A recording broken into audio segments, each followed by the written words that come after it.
बिस्मिल्लाहिर्रहमानिर्रहीम। अस्सलामुअलैकुम class. Last time हमने टाइप्स ऑफ सेंटेंसेस डिस्कस किए थे। ये types of sentences on the basis of structure and formation और होते हैं और on the basis of its function और होते हैं। तो लास्ट टाइम जो हमने डिस्कस किए थे वो on the basis of structure and formation, उसकी बनावट और उसकी एक शक्ल के लिहाज से जो है ना हमने 4 टाइप्स ऑफ सेंटेंसेस जो है डिस्कस किए थे। इसको एक दफा और रिवाइज करके फिर हम नेक्स्ट टॉपिक पर करते हैं। जो सिंपल सेंटेंस होते हैं उसमें एक इंडिपेंडेंट क्लॉज होती है। Independent mean meaningful group of words. वो एक इंडिपेंडेंट क्लॉज होती है जिसको हम सिंपल सेंटेंस कहते हैं। और जो नंबर 2 था वो था कंपाउंड सेंटेंस। दो ऐसे सेंटेंसेस जिसमें एक इंडिपेंडेंट क्लॉज होती है, मीन्स के एक मीनिंगफुल ग्रुप ऑफ वर्ड्स होता है, और जो दूसरा होता है उसमें भी एक या एक से ज्यादा इंडिपेंडेंट क्लॉज होती हैं। यानी कि दो ऐसी इंडिपेंडेंट क्लॉजेस जो जिनको अगर अलहदा कर दिया जाए तो वो एक सिंपल सेंटेंस की तरह होती हों, तो उसको हम कंपाउंड सेंटेंस कहते थे।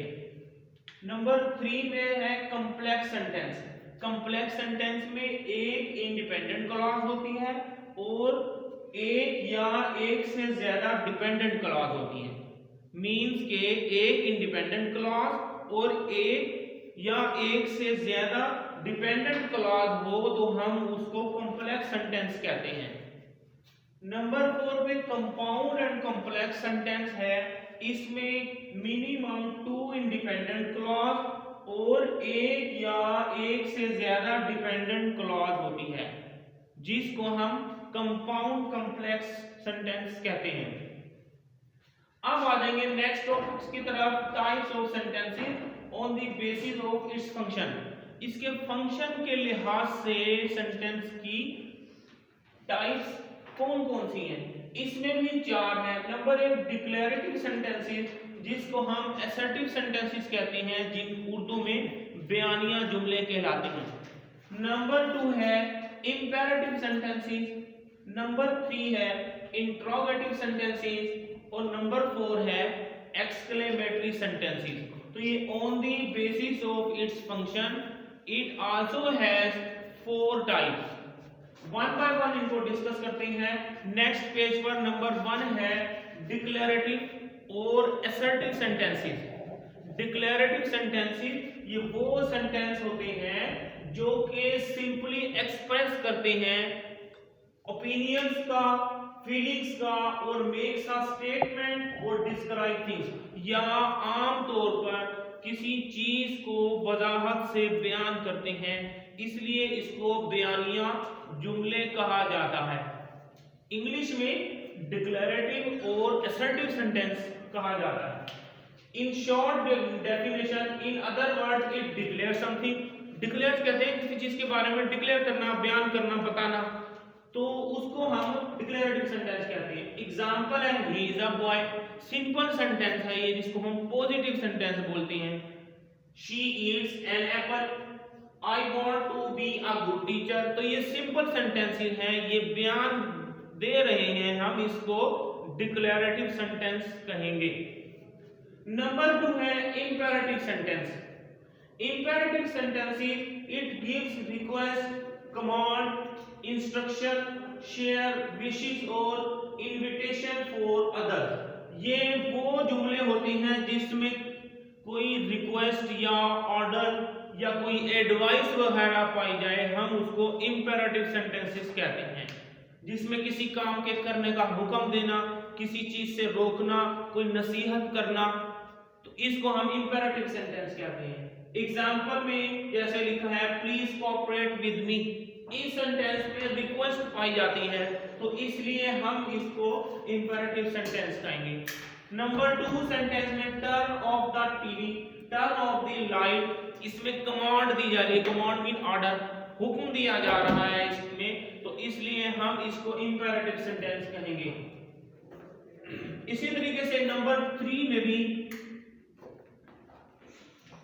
एडवाइस दी जा रही है, डोंट वेस्ट इसमें एडवाइस दी जा रही है तो हम इसको इंपेरेटिव सेंटेंस कहेंगे। तो यानी कि वो जुमले जिसमें कोई नसीहत की जाए, किसी काम से रोका जाए, किसी काम के करने का हुक्म दिया जाए, कोई रिक्वेस्ट इल्तजा या दरख्वास्त वगैरह की जाए, हम उसको इंपेरेटिव सेंटेंसेस कहते हैं। अब इसके बाद आ जाते हैं नंबर 3 इंट्रोगेटिव सेंटेंसेस। बहुत आसान जुमले हैं ये इंट्रोगेटिव सेंटेंसेस जो हम टेंसेस के साथ पढ़ते जा रहे हैं। इंट्रोगेटिव मीन क्वेश्चन वर्ड, जिसमें कोई क्वेश्चन पाया जाता है। It is a question that ask something, in other words it is a question. दूसरे लफ्जों में इसको हम एक सवाल कहते हैं, यानी कि जिस जुमले में कोई सवाल पूछा जाए।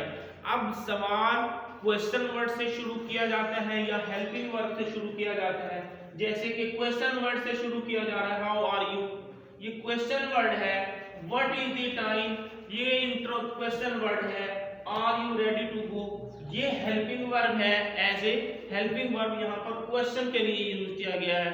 तो इन सेंटेंसेस को हम इंट्रोगेटिव सेंटेंसेस कहेंगे, जिसका जवाब देना लाजमी हो जाता है और लास्ट में इसके क्वेश्चन मार्क लगाया जाता है। तो हम इन सेंटेंसेस को इंट्रोगेटिव सेंटेंसेस कहते हैं। इसके बाद लास्ट है नंबर 4 एक्सक्लेमेटरी सेंटेंसेस। इस्तेजाया जुमले जिनको कहा जाता है।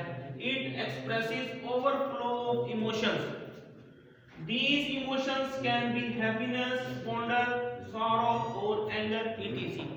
ये वो सेंटेंसेस होते हैं जिसमें हम अपनी खुशी या गमी का सडन इजहार करते हैं और उसके साथ साथ हम कुछ अल्फाज का यूज करते हैं। जैसा कि एग्जांपल में लिखे हुए हैं ये अल्फाज, hurrah, I won the match. तो ये हम अपनी खुशी का इजहार करने के लिए इस किस्म के अल्फाज बोलते हैं। इनको हम इंटरजेक्शन भी बोलते हैं। इंटरजेक्शन की भी डेफिनेशन यही है, a word that we use to express our sudden feelings और emotions। तो हम इसको इंटरजेक्शन में भी यूज करते हैं और एक्सक्लेमेटरी सेंटेंसेस में भी यूज किए जाते हैं ये लफ्ज। फर्स्ट सेंटेंस में जैसे कि जॉय का इजहार किया जा रहा है तो हम इसको एक्सक्लेमेटरी सेंटेंस कहेंगे। इसी तरीके से नंबर 2 में लिखा है अलेस, आई लॉस्ट माय बैग। इसमें सॉरो का इजहार किया जा रहा है। नंबर 3 में हाउ इंटेलिजेंट यू आर, ये सरप्राइज का इसमें इजहार किया जा रहा है। नंबर 4 है इट्स फैंटास्टिक, इसमें एक्साइटमेंट का इजहार किया जा रहा है। और नंबर 5 सेंटेंस है व्हाट अ नाइस कार, इसमें भी सरप्राइज का इजहार किया जा रहा है। तो वो सेंटेंसेस जिसमें हम अपनी खुशी या गमी, एक्साइटमेंट, जोश वगैरह का इजहार करते हैं और उसमें लास्ट में हम एक्सक्लेमेशन मार्क उल्टा आई की तरह हम ऐसे लगाते हैं, तो इसको हम एक्सक्लेमेशन मार्क कहते हैं और ऐसे सेंटेंसेस को हम एक्सक्लेमेटरी सेंटेंसेस कहते हैं। तो ये on the basis of function हमने 4 काइंड्स ऑफ सेंटेंसेस पढ़ी। उम्मीद है आपको बहुत अच्छी समझ आई होगी। Thank you very much.